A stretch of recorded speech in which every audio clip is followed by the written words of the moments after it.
Now the latest ITV news in the Calendar region.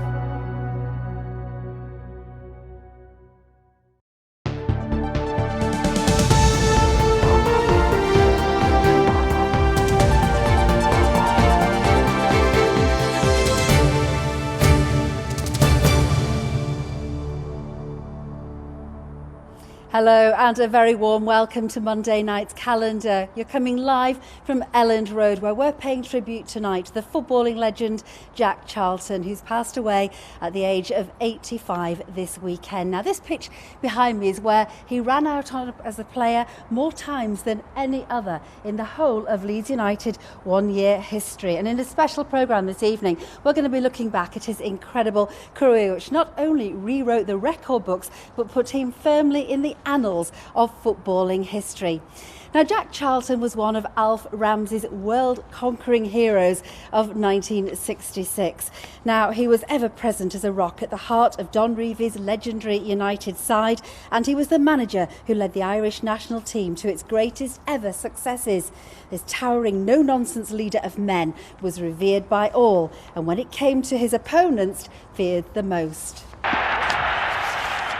He's the best centre-half that possibly England's ever produced. It was an honour and a privilege to have played for him, to have worked with him, to have laughed with him, shared a pint with him. What a player. What a player. Great player and a great, great friend. Also tonight we'll be speaking to the fans who've been arriving here since news of his death broke on Saturday morning to lay flowers and pay their respects to the footballing giant they knew simply as Big Jack. Is that Grandad?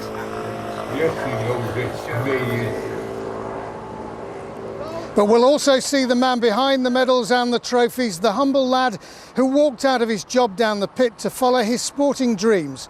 We'll see previously unseen footage of a father, grandfather and great-grandfather at home with the family he adored. And we'll hear from those who knew him best. Grandad was funny and playful and caring and kind. Whenever he went anywhere, people would recognise him, and he always made time for people. But to me, he wasn't this amazing footballer. He wasn't this great manager. You know, he was just Grandad to me. But first, ever since news of Jack's death broke on Saturday morning, tributes have been pouring in from all over the world for the man known simply and affectionately as Big Jack. In Parliament today, there were calls for him to be posthumously knighted, and there's growing support as well for some kind of permanent memorial here at Elland Road. Well, yesterday in Leeds United's game against Swansea, they dedicated their last-minute victory to Jack Charlton. It was a fitting tribute to the man who ironically was part of the last Leeds side to win at Swansea back in 1964. Chris Dawkes looks back at his incredible career. Vaidley, Jack Charlton in the net. A serial champion, international manager and World Cup winner. Jack Charlton's long and successful football career reached its pinnacle at Wembley in 1966. When he sunk to his knees after England had beaten West Germany, Jack later admitted he didn't know whether it was through elation or exhaustion. At club level, Jack spent his entire 21-year playing career at Leeds United. He looked after you. He looked after you. He could get annoyed. If Big Jack got annoyed, you'd find that his little bottom lip would just start to quiver. Then you was kind of, you know, what a player. What a player. Great player and a great, great friend. For the past 3 days, fans have been leaving tributes outside the stadium where Jack played 773 matches, more than any other player in Leeds' history. He wasn't just a great footballer for Leeds United, he was also a great person. You can't say right a lot more than he was just a legend. So inspirational to all Leeds fans and the football world generally. Ahead of Leeds' game at Swansea yesterday, the current team paid their respects to a former hero. And it was a performance in Jack's mould, solid in defence and ultimately a monumental winner. I am sure he helped us in the next weeks, in the next games, from the sky, and this win is for him. Jack's passing on Friday night has not only been felt here in West Yorkshire, but also at the clubs he managed: Middlesbrough, Sheffield Wednesday, Newcastle and Ireland, who he led to successive World Cups in the 1990s. It was the man that got the best out of us. It was the man that, his personality, his way with us all. I mean, he told you what he wanted to do, and if you didn't do it, you wouldn't play. But then away from that, he had great humour, great fun. Interacted with the lads, yeah, all the lads loved him. It was an honour and a privilege to have played for him, to have worked with him, to have laughed with him, shared a pint with him. Charlton following up beautifully. Oh, a good goal! There's few that can match the achievements of Jack Charlton, but to those who knew him, he was much more than just a footballer, a legend in Yorkshire, a jewel of the Emerald Isle and a national treasure. Chris Dawkes, ITV News. Well, to say that Jack Charlton was a giant of the game is an understatement. The pinnacle of his career, of course, was winning that World Cup final alongside his brother Bobby in 1966. But that was as a player. As a manager, he was at Sheffield Wednesday, of course, but he's best known for taking a previously unheralded side, the Republic of Ireland, and taking them to 2 World Cups. But there was much more to Big Jack than that. Well, John has been looking through our archives and speaking to the broadcaster John Helm about a man who was a true legend of the game. Bobby and Jackie Charlton were born in Ashington, one of those remarkable mining villages in the northeast where if you want a good footballer, you simply whistle down the pit and up comes an international. And Bobby and Jack had another advantage. Football was in the Charlton genes. Their mother's cousin, the great Jackie Milburn, a Newcastle legend. Even so, Jack was an unlikely footballer, an odd, angular frame, his movements as awkward as his brothers were elegant. Whereas Bobby went straight to Manchester United from school, Jack, like his father, went down the pit. I worked in the pit for about a couple of months. Didn't fancy it. And I went back up in the lift. And then I went to the manager's office. I said, I want to retire. He said, you cannot retire. He said, we've trained you for 3 months. So I says, well, I have decided I don't want to work in the pit and I'm leaving. Mining's loss was Leeds United's gain. When I got the opportunity, I grabbed it with both hands, and I was probably the most dedicated kid they've had at Elland Road from 15 to 17 you've ever seen in your life. It's anything they told me to do, I did. I was frightened to death they're going to send me home. Wow. Well, it was. It was a disgrace to get sent home, wasn't it? Yes. Because there were so many lads from this area who went to football clubs and used to come home and used to say, oh, they've said they'll write to me, which is the old cliche of, don't ring us, we'll ring you. But this never happened to me, which I think surprised most of the people in Ashington. It surprised my mother. She thought I would last a couple of months. Indeed, honestly. Jack, a late developer, became the cornerstone of Don Reevy's great side of the late 60s. He's the best centre-half that possibly England's ever produced. When he was right at his pomp, during the World Cup period, and when we got promotion in 65, he could go and attack balls in the air and get them. He had good balance, a great reader of the game, enough ability to pass the ball, and tremendous dangers from free kicks and corner kicks and other people's penalty boxes. Don Revy went and bought a few players, Bobby Collins and all these, and Eddie Gray and Peter Lorimer and Norman Hunter, Billy. Everybody was delighted to be part of the game and playing in it. I think he was the perfect complement to the other centre-back. Bobby Moore, fantastic centre-half, a fantastic defender for England and West Ham United. Norman Hunter for Leeds United. Jack had his qualities. He knew exactly what they were. He always used to say, our kid, Bobby, can play a bit. My job is to stop other people playing. So he knew his limitations, but he was good. He scored a lot of goals, of course, as well. And despite being hustled, Charlton's going through. He scored a goal against Villa like this. This is Clark. Charlton following up beautifully. Oh, a good goal! Like when I went to Leeds, you see, they used to talk about Edward Charlton cupping.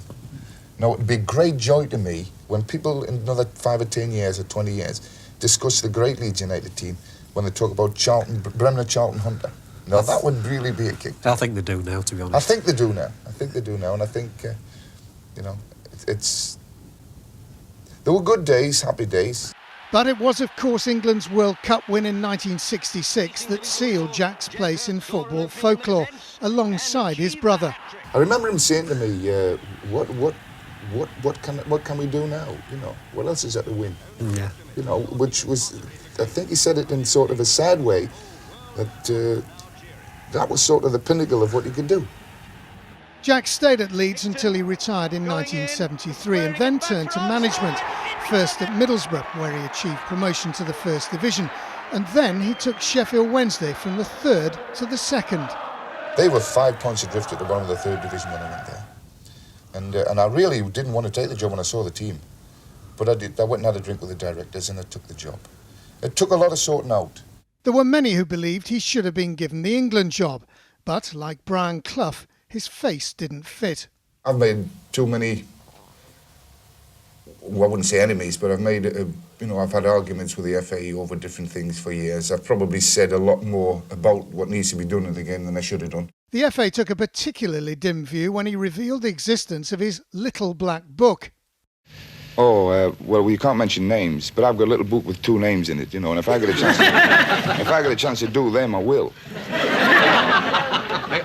Are you in fact being serious? I'm being serious. I mean, when people do it to me,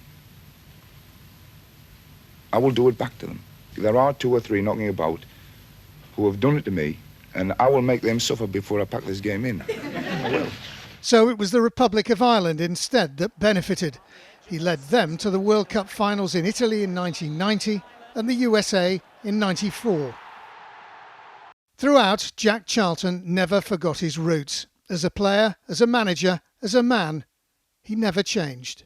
From the first day he was born to the last day, no, Big Jack was Big Jack, and what you saw was what you get. My life's been made up of sport. I've always followed sport. I know all the cricketers, I know a lot of the rugby players, I know golfers, horse jockeys, trainers. Sport is really what my life has been about, football particularly. I don't think I'll ever change.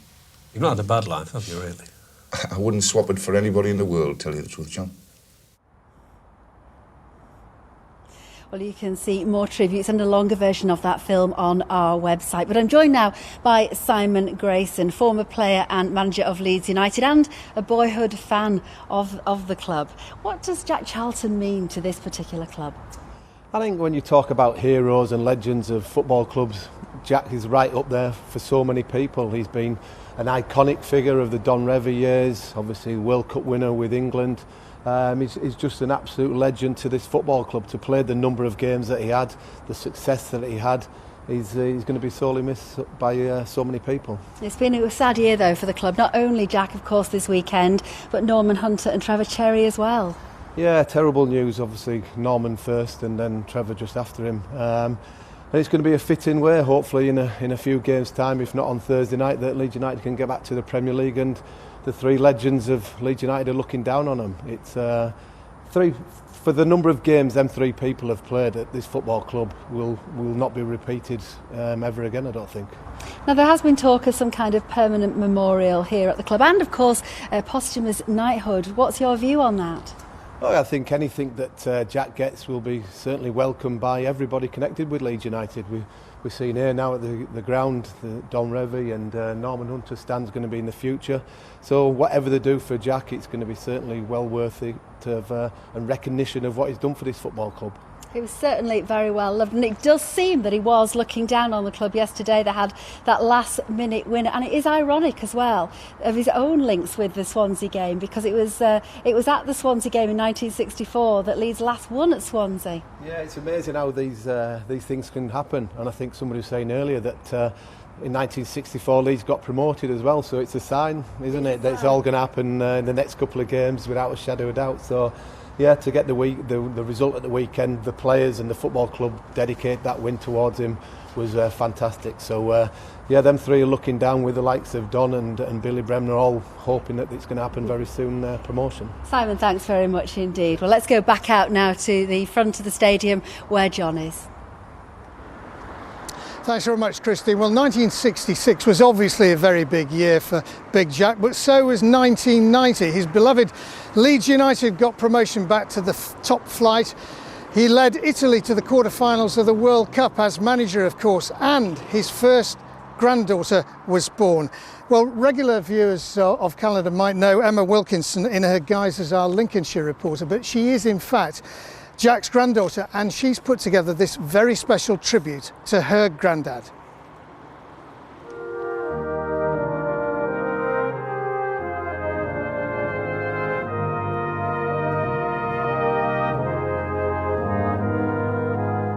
This is Grandad Jack, as I'll remember him.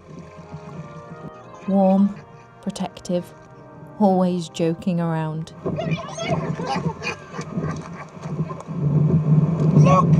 He meant many things to many people, but to us, his family, he is a part of us that we'll always be proud of.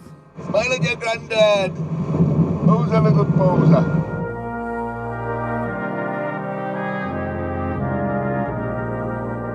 Grandad and my grandma, Pat, were married for 62 years.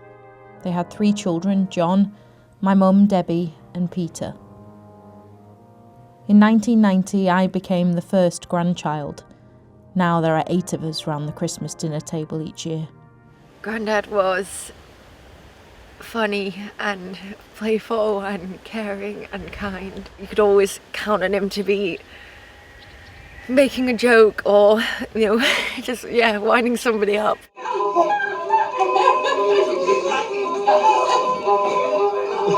He always used to be a joker, and he used to do this thing where he would look at you around the door, and then he'd take his hand, he'd grab onto his hair and pull himself back out the door as if there was some stranger outside pulling him out. It always just used to make me laugh. He's taking fishing. He's a terrible fisherman. He used to come and watch us play football, and he would teach us to fish, regardless of how terrible we were. And he was just kind. He was kind to people.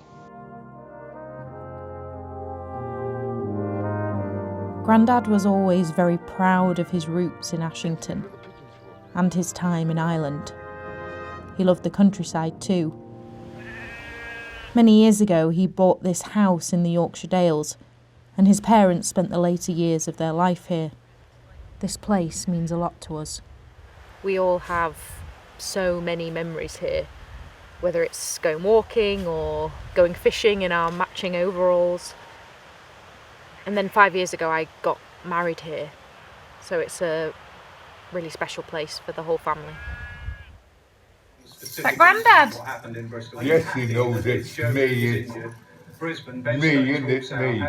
By the time I had children, Grandad's body and mind had started to slow down. There you go. But there were always little glimpses of the big character we all loved. Oh, yeah. Hit me on me. So I'd be reluctant to move it. The humility was one of the lessons that I'd wish to take away from him, and his way with people. Whenever he went anywhere, people would recognise him, and he always made time for people. And people would ask me questions like, so how many times was he your manager? And honestly, I would have no idea, but he was just Grandad to me. I look at, his kids, my mum and uncles, and the 4 of us and our cousins, and think, we are who we are because of who he was.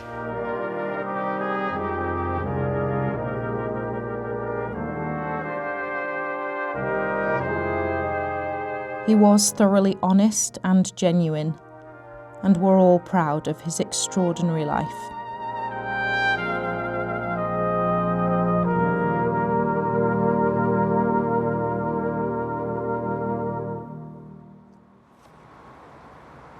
Well, I'm delighted to say that Emma can talk to us now. Emma, obviously a very, very difficult time for you and your family, but how much comfort do you take from the incredible tributes that have been paid to your grandfather? A huge amount. I think we were always aware of how fond people were of him. Whenever we went anywhere, he would be stopped and asked for photographs. He always did so. He made time for everybody. But I could never have imagined the sheer number of not just messages of condolence, but stories, personal stories from people, memories from people who just hold so dear that brief period of time that they had with him at some point. It must be very odd, though, sharing him with so many people. It is. I'm not sure it's really sunk in for me yet, but he shared himself with people. That was how he was his entire life, and I feel quite proud to share him with people too. Now, one of his foibles that he would always get names wrong, a bit like me. I called him the manager of Italy, not Ireland, earlier. And was he like that at home, mispronouncing, getting names wrong? Oh yeah, I became very used to being known as Debbie, Kate, Emma. So I think when his memory did start to fade, people were surprised when he didn't remember people's names. He did always remember the football score though, which I thought was always really striking, because it made me think that it must just be in his DNA.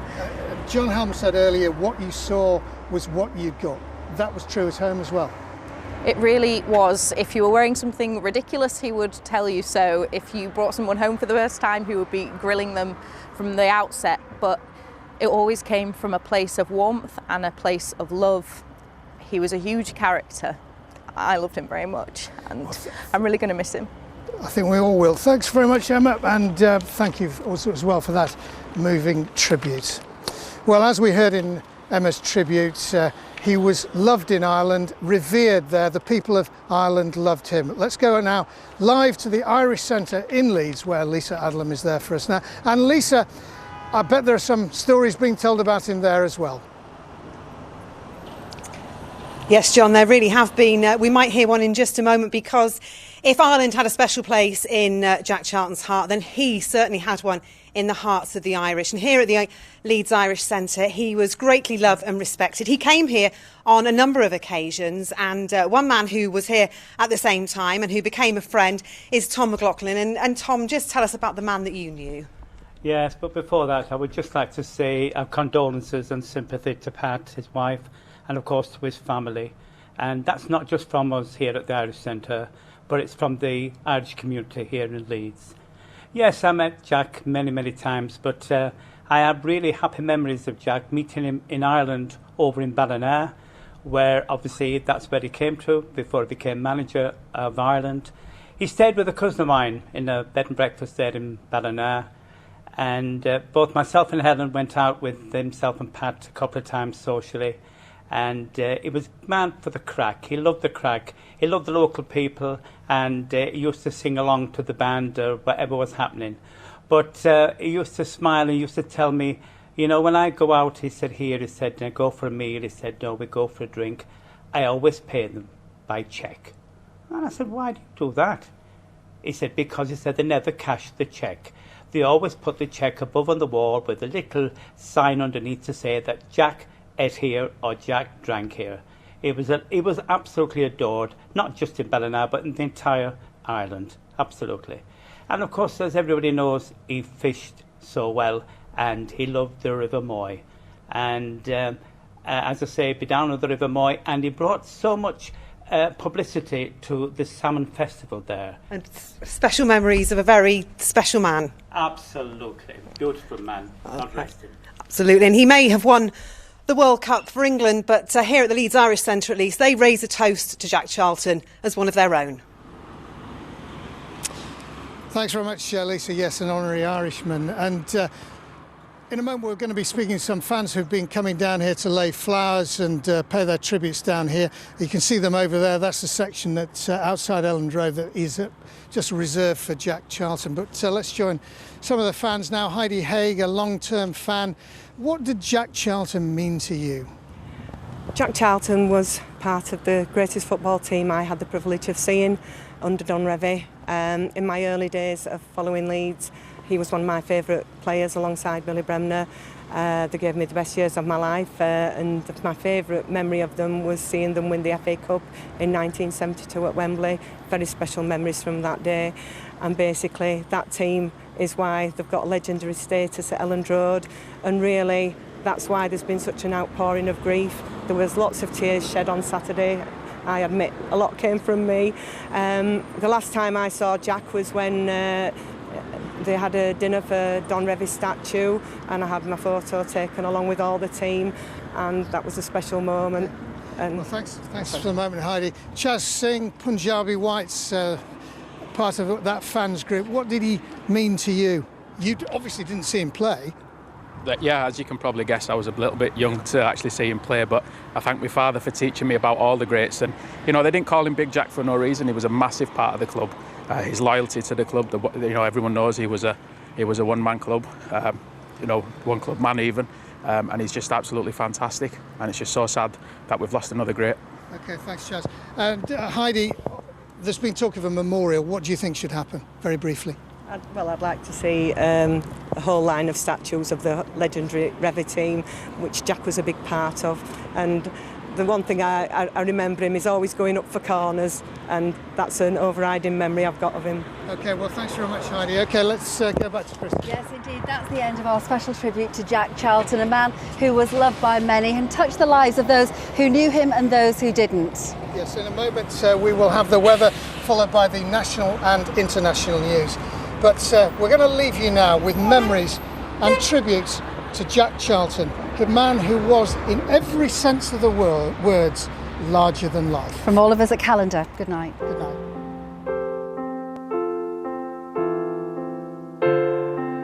He is now in there sorting everything out up there.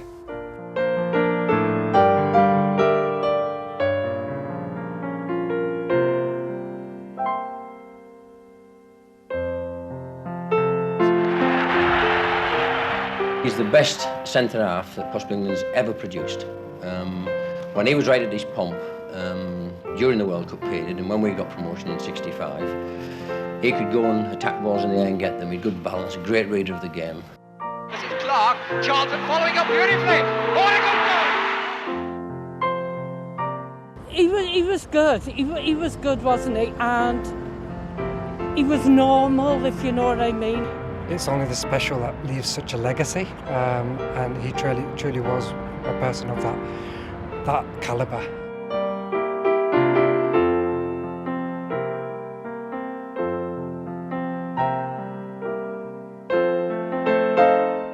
When I look at Grandad and the person that he is, and then I look at his kids and all of his grandkids, and I think, you know, all of the best qualities that we all have, we have from him.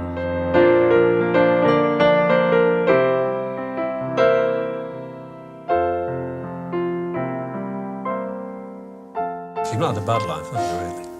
I wouldn't swap it for anybody in the world, tell you the truth, John.